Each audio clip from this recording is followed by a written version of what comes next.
Hello, everyone. This is Matthew Hegum, and I'm honored to be here today with Cynthia Greenewalt. Cynthia is an amazing human being. I've known her for how many years have we known each other? It's like 5, 4, maybe 6. Wow. So we've known each other for a while. She's definitely one of my mentors. She's inspiration for me personally as I've worked very hard building my business and my community in New York City, now in Washington, D.C., and globally. She's always been a source of inspiration for me.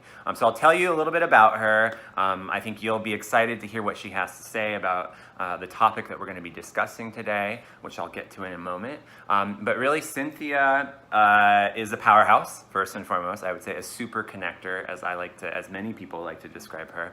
She is also a graduate of the Wharton School of Business, so she knows what she's talking about. She's the contributing author to a New York Times bestseller on networking called Masters of Networking. Got it.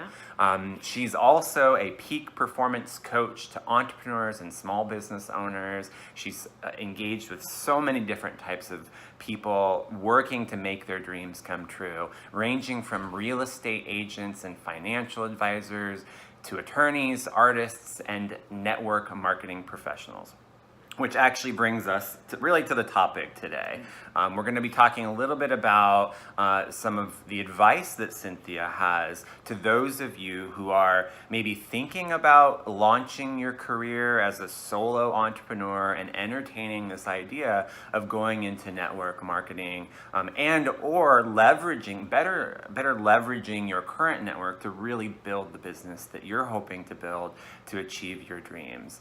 At the end of the day, Cynthia is a peak performance coach is I think the right terminology, where she helps her clients to tap into the power of networking. So, Cynthia, why don't you say a few words about yourself? Actually, did I miss anything? You want to add anything? It was great because as you were speaking, I realized I'm a peak performance coach. Got it. Married with a social capital coach. And I remember one time I was giving one of my talks and there was a top producer in the audience. It was a group of financial advisors in the room. And the one in the back who was, had even been in an Olympic trials qualifier, so a peak performer himself, he said, "Is this woman a peak performance coach or a networking coach?" And the person that invited him says, "Actually, she's both." Because if I'm really looking at the work I do with people and their social capital, which is this network of relationships, and it has, whether they're the network of people that maybe we have a staff, that's part of our social capital. So we've hired a team. Maybe it's our client base is part of our social capital, our family members, our community, our alumni network. So all these different pockets of the people I like to call the relationship garden, and all these different crops in our garden. How do we unlock the gold there? So for some people, it looks like rainmaking for their real estate business or law practice or their music or their acting or in network marketing. So it's a universal experience, but to unlock the gold, I'm interested in the peak performance result. I'm not a fan of 10 or 20%. Yeah. When I say that, 10 or 20% growth is great, but I say read my blog and you can get it there. So in person, if I'm going to work with someone or if they work with one of my online programs, what I'm after is a truly breakthrough experience, like doubling and tripling their return on whatever amount of time they spend nurturing those relationships. So it really is a peak performance as it's applied to collaborative relationships. Yeah. So I love this idea of peak performance. And it's going to lead me to my next question, and I know you'll have some insights on this. So I recently wrote an article as the chief strategist for HireEffect. I'll leave more information about them later, but the point is that this article, we really focus on the challenges that individuals who are going down this multi-level marketing, network marketing route, how challenging it is for them. Now, the truth is, as you were highlighting before our call, that's actually the case for not just those who are going into that sector. You see similar challenges, for example, in real estate and insurance. And really on a broader scale, you think about the challenges that all entrepreneurs face. It is not easy to get yourself up every day and to hustle and Oh, to yeah. make it happen. It takes a lot of work, and that I think is why 10 to 20% is not enough. You do need that peak performance component because Yeah. you're climbing mountains every day. You're climbing mountains, Yep. so it's intense. So I'm Yeah. kind of curious. I mean, you've worked with a lot of people to help them have these breakthroughs and to really kind of grapple with this amygdala thing, which I'm hoping you'll say a few I'll words talk about. about the amygdala. Yeah. And so really, I want to sort of pass it to you to Yeah. maybe give your top 3 tips, top 3 insights for those of us who are listening that want to have or are seeking those breakthrough moments. Very, very powerful. Well, specifically in the field of network marketing, so I'll call it the network marketing profession. So because I've had clients in that space for, goodness, 20 years, so from, like we were saying, from the real estate professionals and the financial advisors to the network marketing professionals, there is something similar in all 3 cases. They're starting from sort of this ground zero, totally accountable for their own results. They might have, they might plug into an office if they're in real estate, or they kind of hang their shingle. They might be inside a team with one of the big insurance companies. At the same time, though, they're solely accountable, and they have this list of people, and they have to start calling their friends. So whether it's insurance or real estate, it's like, let me start. Hey, do you need to list your property? Hey, if you need some disability insurance, I've got my license. And it takes something like 2 to 4 years to get their groove in either the real estate profession or the financial services profession. And then, not only does it take 2 to 4 years to get the groove, what ends up happening is around 80%, I'm being very generous, won't even be in the business in 5 years. So guess what? Wow. It's almost the same in network marketing. Wow. It takes 2 to 4 years to kind of get the groove, and they're not even in the business 5 years. Like 80% kind of drift away. Maybe they stay loyal to the product. So it's almost the same. The difference is in network marketing, they don't have an office to report to. Yeah. So then they're lacking support. Yeah.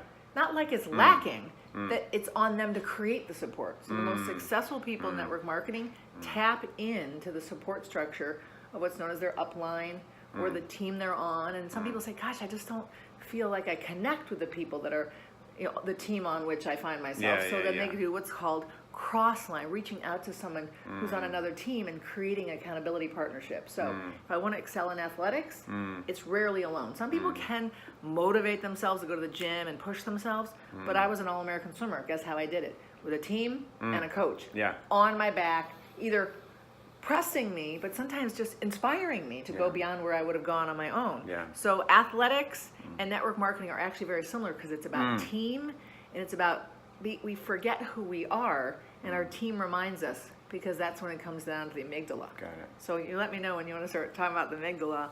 I'm happy to jump into it. So let's actually take a moment to talk about that. We're only going to do about 10 minutes in today's video. So this is a snippet, a taste of what Cynthia has to offer in terms of knowledge when you are seeking to go out. So we'll provide some more resources in the comment sections below. But talk a little bit about the amygdala. Tell us what that is and how it works and how it plays a role in the challenges ultimately that we'll face, not only as business people, but as human beings, period. Yeah. So the amygdala, just in a quick nutshell, is a little piece of tissue in the back of our brain, and it has one primary objective, to guarantee the survival of the organism. Now, it's also about all patterns that run the body. So the amygdala, right now, all of us, it's beating our heart. If we ate some food, it's digesting our food while we're doing other things. So it's actually incredibly efficient. It's also the part that kind of protects us from things.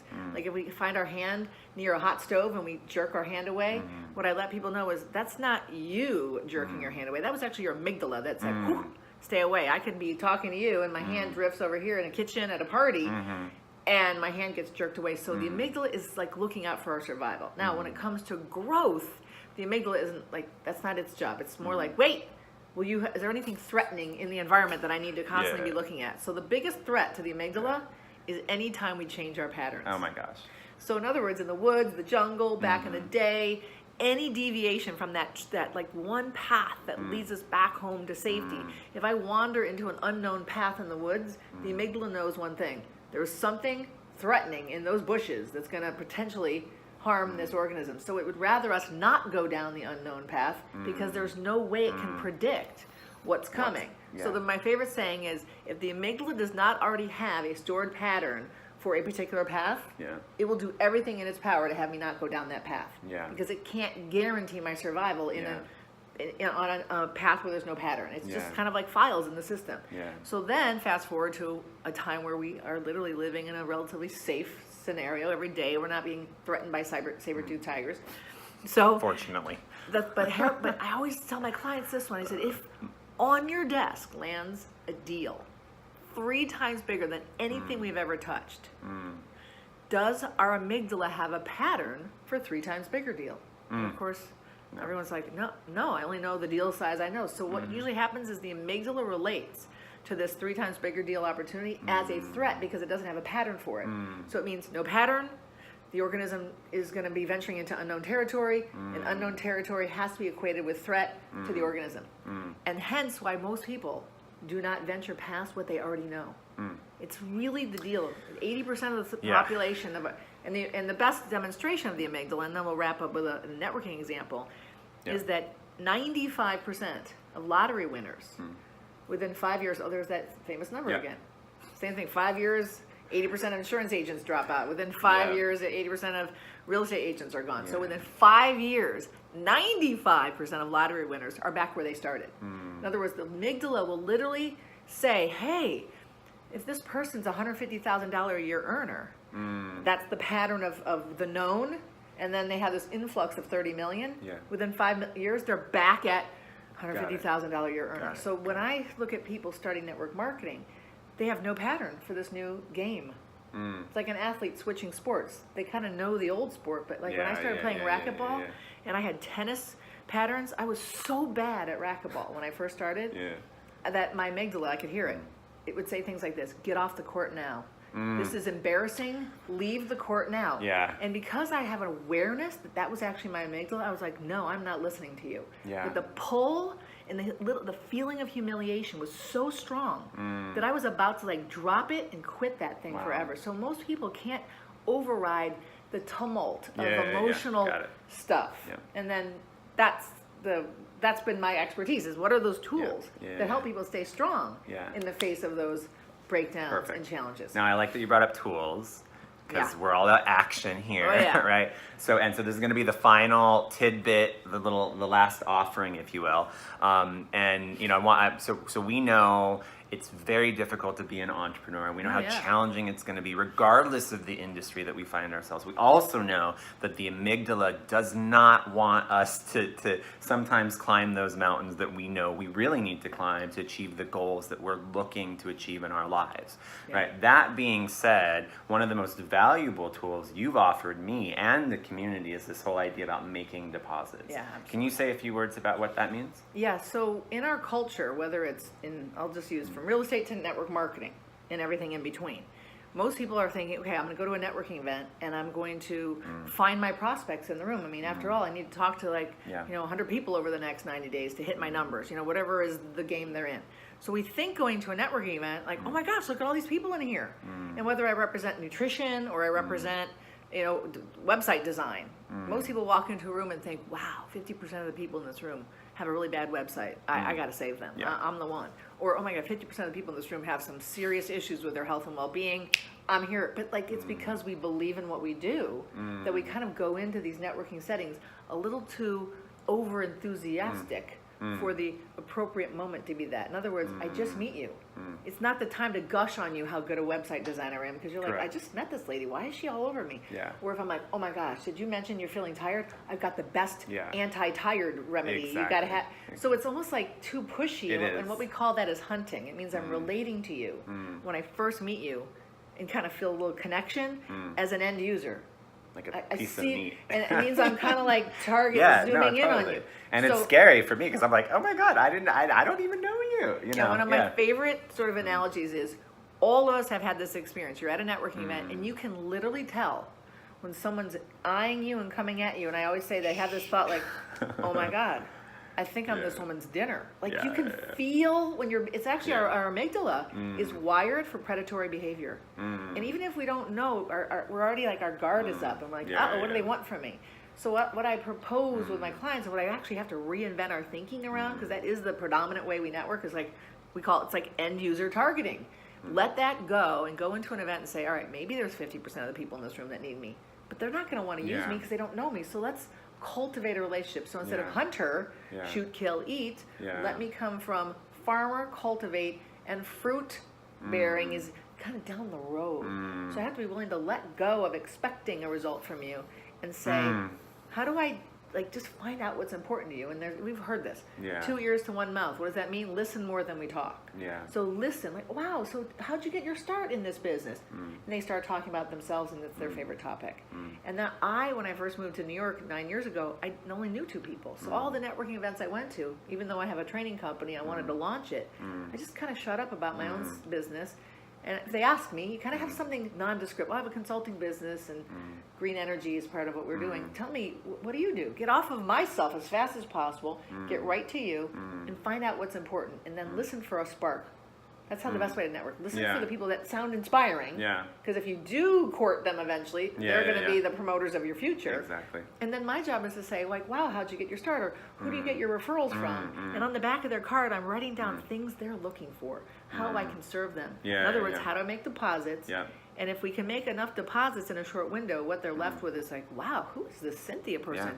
I just met her, and she's already introduced me to 2 people that could be gateways. And she invited me to an art opening because I mentioned I love photography, and she's remembered that. So that's part of the tips that are more tools to come. But the most important thing is listen first how to serve before I expect fruit from this relationship. Serve first. Serve first. Please, for the sake of humanity, because it really does boil down to humane networking.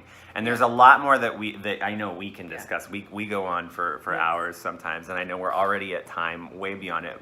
Anyways, go ahead and check out the article. Go ahead and read or check out the other resources that are not only embedded in the article, but I'll also, again, leave a few others in the comments. And please feel free to reach out to us. I'll provide some of Cynthia's contact information as well, so that we can make sure that if you really need to work with her, you know how to find her. Just the dialogue, right? Exactly. We're just going to keep the dialogue going. Exactly. And stay tuned for more. All right.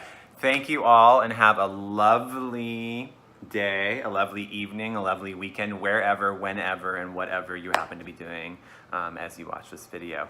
Bye. Bye.